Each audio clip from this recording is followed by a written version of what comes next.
the screen. Is everyone ready? Tyler, are you recording? Perfect. Okay, so we need to show that for any non-zero integers a and b, there exist some integers s and t such that we can write the GCD as as plus bt. So here's what we're going to do.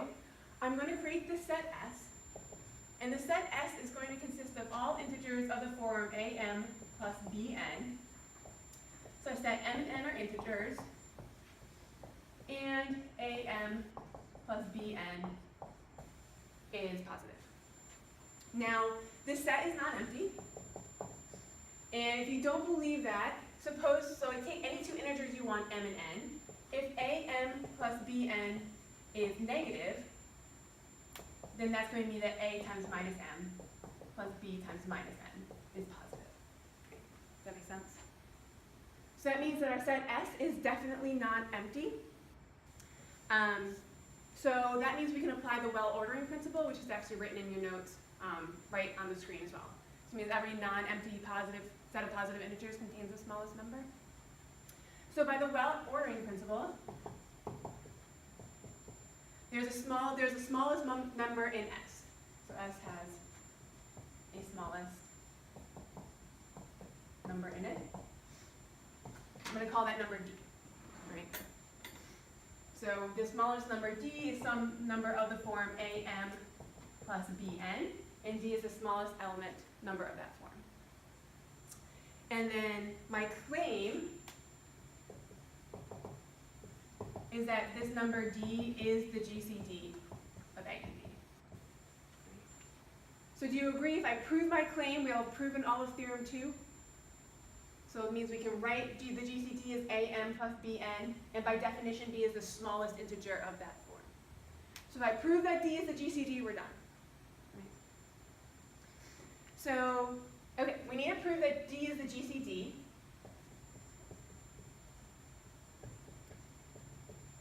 And so we need to prove two things. We first need to prove that D divides both A and B. So we need to prove that D divides A and D divides B. We then need to show that D is the largest number that divides both A and B. So then I need to prove that if there's another integer I'll call D prime that divides A and B, then D prime is less than or equal to D.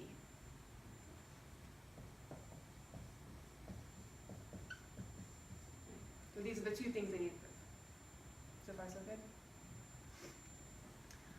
Let's start with this first proof. So I'm going to show that D divides A and D divides B. I'm going to show you that D divides A, and the proof that D divides B is completely analogous. So we'll show that D divides A. And we're going to start by using the division algorithm. So the division algorithm says that if there exists integers q and r, such that A is dq plus r, and r is some number between 0 and d. Right? And if we show that r equals 0, then we'll have proven that D divides A.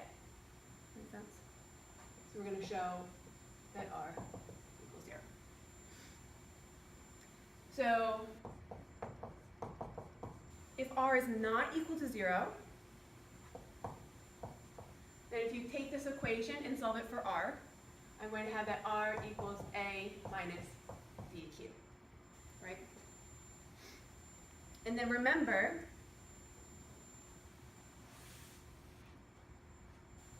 D is am plus bn, so I'm going to replace D in this equation with am plus bn. So that means r is A minus am plus bn q, right? Do some rearranging. I'm going to have A minus am minus b n q. So in other words, I have A times 1 minus m minus b times n q. Yes?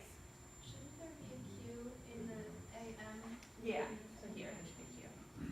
Right? And luckily it doesn't change anything. We still have A times an integer, I want to write like this, plus b times an integer, right?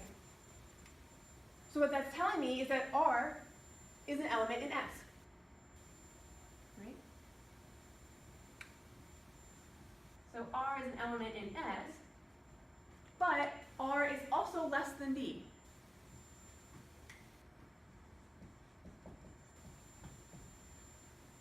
And that's a contradiction.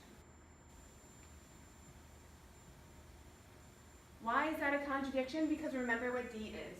D is the smallest element in S. And I'm saying if R is non-zero, then R is also in S, but smaller than D. And that's not allowed. So that's a contradiction. So that means that R has to be equal to 0.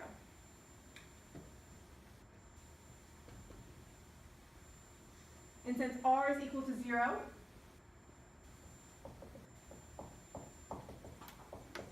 that means that A equals DQ. So that means that D divides A. Does that make sense? Similarly, D divides B as well. So remember, our goal is to prove that this element D is the GCD of A and B. I've shown that D divides both A and B. So I need to show that there's another number, call it D prime, that divides both A and B, then D prime has to be less than or equal to D. And we're done. Does that make sense? Okay. So then let's look at our second claim. Quick question. So S is a set of all elements of the form AM plus BN. So D prime is not going to be of that form. So D prime is not going to be in the set S. Does that make sense? Recording again? Yeah. Cool. Okay, so now we're going to assume that D prime divides A and that D prime divides B. And we need to show that D prime is less than or equal to D, right? So now, let's apply the definition of divides. Since D prime divides A, that means there exists some integer x, such that A equals D prime x. And similarly, since D prime divides B, there exists an integer y, such that B equals D prime times y. Right? Just applying the definition of divides. And again, remember from the very beginning how we defined D. So recall that D is this AM plus BN by definition, right? So now I'm going to replace A with D prime x and B with D prime y. So now I have D is equal to D prime x m plus D prime y n. Factor out that D prime. So D equals D prime times x m plus y n. So this means that D prime divides D. So D prime has to be less than or equal to D by definition of divides.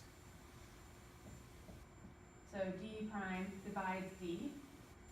So D prime is less than or equal to D. So now we've shown that this element D divides both A and B, and it's the largest element that divides both A and B. So that means that D has to be the GCD by definition. So this means that D is the GCD of A and B. And that completes our proof. Questions?